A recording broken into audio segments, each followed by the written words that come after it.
Shoot through threes and F&M bullets to rip through tissue. Better say your last goodbyes, cause your fam gon' miss you. A shooting star, so them headshots is not gon' miss you. A young coach, so I'm playing games with her mental. Back with another reaction.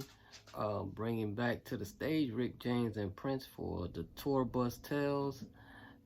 This is Rick James and Prince, their story, or in a 3-minute span. This is a whole episode, so it's just 3 minutes of that episode. So let's get into it.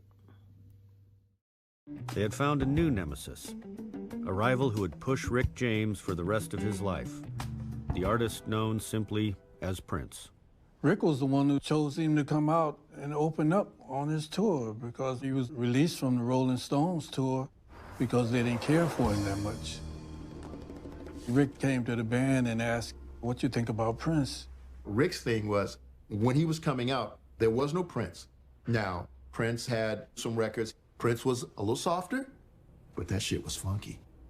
And that shit was completely different because a lot of white audiences came out to see Prince. And Rick was smart enough to realize that. Like, okay, then we need to have this little kid on tour with us.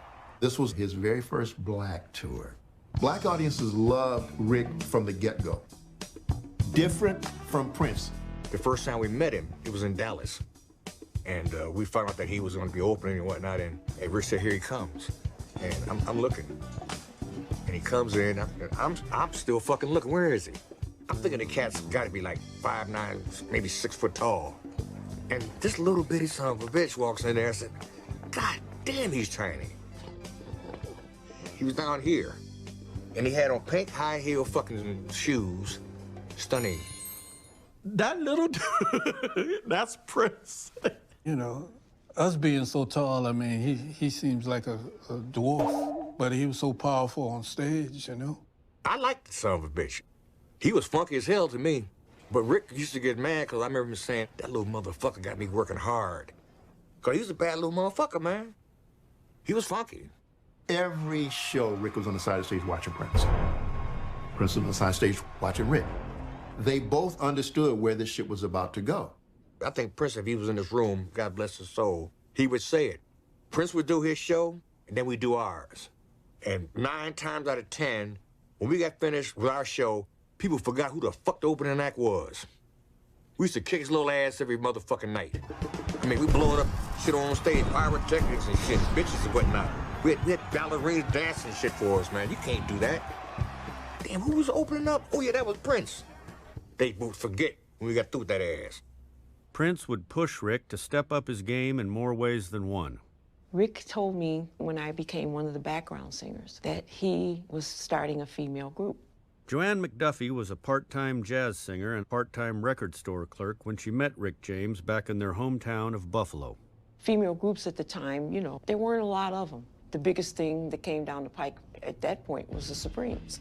Rick's idea was to create a group of women that were not wearing the same dress and the same gloves and the same wig and the same shoes. He said he wanted to create a female group. And I guess he put forth that idea to Prince, and Prince did it first. Prince produced the all-girl group Vanity 6.